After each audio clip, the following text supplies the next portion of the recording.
बड़ी खबर आपको बता दें, जहां चुनावी प्रचार अपने चरम पर है, एनडीए जनता को लुभाने की लगातार रणनीति अपना रहा है, वहीं दूसरी ओर तेजस्वी यादव भी कई तरीके की जनसभाएं कर रहे हैं। लेकिन आरजेडी में पूरी तरीके से भगदड़ मची हुई है। प्रतिमा कुशवाहा ने पार्टी को छोड़ दिया है और सीधा सीधा उनका कहना है कि पार्टी अब पहले जैसी नहीं रही है, कुछ बाहरी लोगों ने आकर पार्टी को खराब कर दिया है। इस मामले में ज्यादा अपडेट के साथ मेरे साथ जुड़ रहे हैं कैपिटल टीवी के executive editor Rajiv Singh ji. Sir, RJD में पूरी तरीके से भगदड़ मची हुई है। आपने तो बताया नहीं कि इन्होंने भाजपा ज्वाइन कर लिया है। हाँ। सोचिए कि अब राजद में चल क्या रहा है, और बात सिर्फ राजद की नहीं करते हैं, बात अगर राजद और कांग्रेस दोनों को लेकर चलें तो सोचिए कि राहुल गांधी और तेजस्वी के बीच भी भगदड़ मची हुई है। ये भी एक दूसरे का सामना नहीं कर रहे हैं।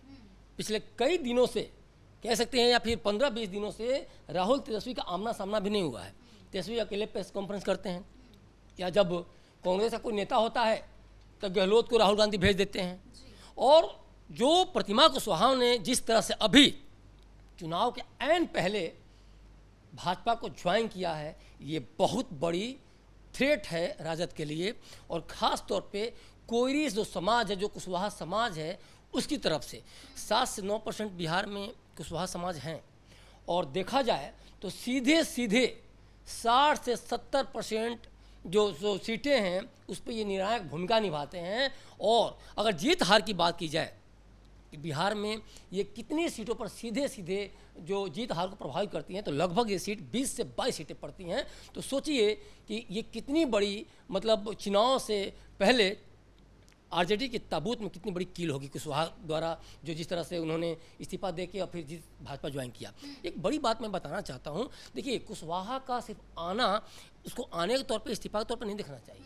कुशवाहा वो समाज है जिसको लालू यादव ने जब अपनी 89 और 90 में, जब खासतौर पे जब बिहार की राजनीति बड़ा उनका सिरे परवान चढ़ा था, तो उसमें कुशवाहा समाज को लेकर वो लगातार बोलते रहे कि गरीब, गुर्गे और अति पिछड़ा वर्ग की राजनीति करते हैं, और इसी के दम पे वो बिहार की सत्ता में काबिज भी हुए। जी सर, बिल्कुल। लालू के राज को जो है जंगल राज के नाम पर याद किया जाता है, लेकिन फिर भी लोगों का कहना है कि पहले पार्टी में ऐसा कुछ नहीं हुआ करता था, अब पार्टी पूरी तरीके से बदल चुकी है। देखिए, मैं वही बता रहा हूँ कि 90 के दशक में लालू यादव ने 3-4 साल तो बड़ा अच्छी तरह से एस्टैब्लिश करने की कोशिश की। तो इसके पीछे भी एक बड़ी कहानी है। आपने जो भी बोला, तो 2-3 साल तक लालू यादव ने अपने आप को जमाने के लिए, एक तरह से कहा जाए, मुखौटा पहना सुशासन का। लेकिन जो चेहरा होता है, जो चरित्र होता है, जो चाल होती है, वो कहीं ना कहीं दिख जाती है। और यही जो लालू यादव ने जब शासन स्टार्ट किया, जिस तरह से कड़ाई करनी शुरू की, और फिर उसके जिस तरह से उन्होंने मुखौटा पहना, वो मुखौटा धीरे धीरे उतरने लगा। यही हुआ। कोयरी समाज को, कुशवाहा समाज को लेकर तो वे चले, लेकिन आज देखिए क्या हाल है। जो कुशवाहा समाज लगातार इनका साथ देता रहा, आज कुशवाहा समाज तेजस्वी यादव की नीतियों से, तेजस्वी यादव के बिखराव से, जो पार्टी के अंदर जो बिखराव है, जिस तरह से वो बांध नहीं पा रहे हैं, बड़े बड़े जो खासतौर पे जो नेता हैं, चाहे वो मुस्लिम नेता हों या ओबीसी समाज के नेता हों, सबको उन्होंने किनारे कर दिया और सिर्फ यादव केंद्रित राजनीति लेकर चल रहे हैं। चूँकि देखिए, कुशवाहा समाज 7 से 8% है, लेकिन 13% जो यादव समाज है उसको लेकर वो ज़्यादा सेंट्रलाइज हैं। दूसरी बात एक और है, कुर्मी समाज को भी 2-2.5% है, जो नीतीश सरकार खासतौर जो लेके चलती है, लेकिन वो सिर्फ उसको लेके नहीं चलती है। नीतीश कुमार कुर्मी है, लेकिन सभी जातियों को लेकर चलती है। वो सबके साथ, सबके विश्वास में एनडीए सरकार विश्वास करती है। लेकिन इन्होंने क्या किया, इन्होंने प्रतिमा कुशवाहा को नाराज करके कहीं ना कहीं एक कुशवाहा समाज से, कुशवाहा समुदाय से बहुत बड़ी दुश्मनी मोल ली। हाँ, सर, इन्होंने सीधा सीधा कहा है कि कुछ बाहरी लोग आए हैं जिसके कारण ये सब हो रहा है, पार्टी पूरी तरीके से बदल चुकी। तो किन की बात की जा रही है? तो ये तो शुरू से ही देखा जा रहा है। संजय यादव हरियाणा से हैं, और लगातार संजय यादव को लेके ये विरोध हो रहा है। और जो खासतौर प्रतिमा कुशवाहा जो कर रही हैं, तो संजय यादव टाइप के लोग, या फिर जो बाहर के लोग हैं, खासतौर पर जो कांग्रेस में भी कह लीजिए हैं और राजद में भी कह लीजिए, जो कि लगातार हार रहे हैं, फिर भी उनको टिकट दिया जा रहा है, उनका विरोध हो रहा है। जैसे मान लीजिए रेखा पासवान की बात थी, मसौड़ी की जो विधायक, तो उनका भी विरोध लगातार हुआ। जनता जो मांगती है वो मिलना चाहिए। जनता को पता है कि कौन नेता उनके लिए काम कर रहा है, कौन नेता काम नहीं कर रहा है। लेकिन तेजस्वी यादव की जो राजनीति कही जाए, जिस तरह से जब वो लालू यादव को दरकिनार कर दे रहे हैं, जब लालू यादव सिंबल बांट रहे हैं, उस सिंबल को छीन ले रहे हैं, तो सोचा सकता है कि आखिर तेजस्वी की राजनीति किधर जा रही है। दूसरी बात एक और है, इन लोगों को खासतौर पर समझ में आने लगा है कि ये किसी ईबीसी और ओबीसी के नहीं सगे हैं, ये सिर्फ यादवों के सगे हैं, और जबकि यादव वोट भी इनके साथ नहीं है। देखिए, मैं ये बात क्यों कह रहा हूँ, राबड़ी यादव हार जाती हैं, मुलायम सिंह यादव लालू यादव हार जाते हैं, आपको इसके अलावा मीसा भारती हार जाती हैं, तो आप समझ सकते हैं सीधे सीधे कि आखिर यादव पे इनका कितना प्रभाव है। क्योंकि जब राष्ट्रीय अध्यक्ष ही हार जा रहा है तो ये छोटी मोटी बात नहीं है। दूसरी बात एक और है कि संजय यादव के अलावे भी कई सारे ऐसा नेता हैं जो लगातार विरोध करते रहे।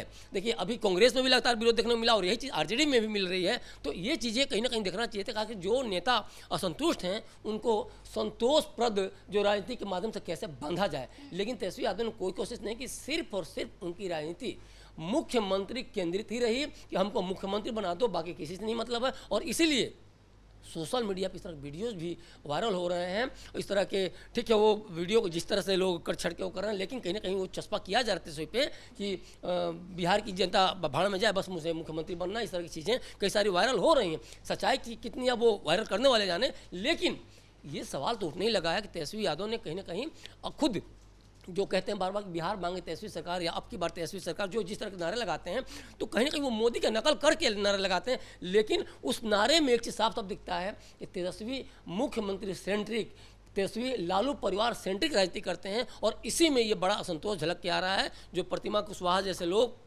जो पार्टी के लिए दिन रात काम की, दिन रात आगे उन्होंने बढ़ाया, सींचा संवारा और इतने वर्षों बाद फिर जाके बीजेपी ज्वाइन कर रही हैं, तो कहीं ना कहीं बीजेपी की नीतियों में उनको विश्वास है। कम से कम वहाँ परिवार को लेकर परिवारवादी पार्टी बीजेपी नहीं है, जिस तरह की आरजेडी है, जिस तरह से कांग्रेस है। और ये कहीं ना कहीं असंतोष ये बड़ा होने वाला है, खासतौर पर तब जब नीतीश कुमार या एनडीए ईबीसी और ओबीसी की कोई बांध के चल रही है, लेकर चल रही है, अगली जाति को लेकर चल रही है, मतलब सारे लोगों को लेकर चल रही है। और इसमें प्रतिमा कुशवाहा का बीजेपी में आना कहीं ना कहीं पूरे जो समाज जो 7-9% जो वोटर हैं वो एक बहुत बड़ा झटका है राजद के लिए। और ख़ास तौर पे इस समाज के माध्यम से जो अन्य जो जातियाँ हैं, 120 लगभग जातियां हैं जो एबीसी समाज की, तो वो भी कहीं ना कहीं या ओबीसी वगैरह को मिलाकर देखा जाए तो आगे आने वाले समय में इनको वोट देने से बचेंगी। और कहीं ना कहीं ये तेजस्वी के लिए बहुत बड़ा झटका साबित होगा। सर पहले भी ऐसे नाराज कार्यकर्ताओं द्वारा विरोध प्रदर्शन देखने को मिला कि किस तरीके से राबड़ी आवास को घेर लिया गया था, कुर्ता फाड़ प्रदर्शन भी देखने को मिला। लेकिन अब सीधा पार्टी छोड़कर बीजेपी में लोग शामिल हो जा रहे हैं, तो ये महागठबंधन को कितना बड़ा असर डालेगा? क्योंकि कांग्रेस में भी हमें देखने को मिला कि कांग्रेस में भी किस तरीके से उपवास प्रदर्शन पर नाराज कार्यकर्ता का गुट चला गया है और अब बीजेपी ज्वाइन कर ले रहे, तो ये कितना चुनावों पर असर डालने वाला है? देखिए सबसे बड़ी बात क्या है कि राजद का जो कोर वोटर था, वो चाहे यादव की बात करें चाहे मुस्लिम की, वो भी अब महागठबंधन के साथ नहीं है। दूसरी बात, चुनाव से पहले जो ये हो रहा है ना, ये ऐसे नहीं कि पहली घटना, इसके पहले भी कई सारे जो नेता हैं वो बीजेपी में चले गए, जदयू में चले गए। तो ये तेजस्वी को की नीतियों को बताने के लिए काफ़ी है कि तेजस्वी किस तरह से जो बांधना चाह रहे हो बांध नहीं पा रहे हैं, और किस तरह से पार्टी के अंदर ही गतिरोध है, पार्टी के अंदर ही एक तरह से प्रतिशोध की भावना चल रही है। दूसरी बात एक और है, आप जमुई के सिकंदरा की अगर बात करें, देखिए एक तो बहुत सारे असंतोष के कारण हैं, कारण एक ही नहीं है, तेजस्वी का ही कारण नहीं है। तेजस्वी की नीतियों के अलावे जिस तरह तेजस्वी अभी भी जीत पर अड़े हुए हैं और 12-15 सीटों पर जो फ्रेंडली फाइट की बात कर रहे हैं, कांग्रेस और राजद चाहे वीआईपी और राजद चाहे फिर वीआईपी और कांग्रेस या कांग्रेस और लेफ्ट, तो ये इन नेताओं को लेकर बड़ा मनोबल डाउन करने वाला है कि भाई फ्रेंडली फाइट कैसी, या तो तुम जीतोगे या हम हारेंगे। जमुई में देखिए कि जो राजद के जो एक नेता हैं, जो कांग्रेस, दोनों को दोनों उदय नारायण चौधरी की बात करें चाहे विनोद चौधरी की बात करें, दोनों आपस में फाइट कर रहे हैं। तो अब समझ में नहीं आता कार्यकर्ता किसको वोट देंगे। तेजस्वी यादव ने आखिर क्यों नहीं इसको बैलेंस किया? तेजस्वी यादव ने अपने उम्मीदवार को सरेंडर क्यों नहीं किया, चाहे फिर कांग्रेस के नेता को सरेंडर क्यों नहीं करवाया? तो ये तो तेजस्वी यादव को ही करना चाहिए था, या फिर लालू, अगर तेजस्वी यादव को नहीं सुन रहा तो लालू यादव करना चाहिए था। लेकिन न लालू यादव ने इसको पीछे लिया, न राहुल गांधी ने पीछे लिया, नहीं तेजस्वी यादव ने पीछे लिया। तो ये इन नेताओं का मनोबल डाउन करने वाला है। कल को अगर हम भी खड़े होंगे तो कल को क्या पता कि महागठबंधन का दूसरा ही जो दल हो, चाहे वीआईपी हो चाहे लेफ्ट हो या कांग्रेस हो, और हमारे अपोनेंट के तौर पे खड़ा हो जाए, और फिर हमारी सारी मेहनत, हमारी सारी कवायद जो जनता के बीच हमने काम किया वो सारा का सारा धरा रह जाए। क्योंकि जनता किसको वोट देगी? अगर महागठबंधन को मान लीजिए किसी क्षेत्र में कोई वो वोट देता है तो आखिर उसमें चुनेगा किसको?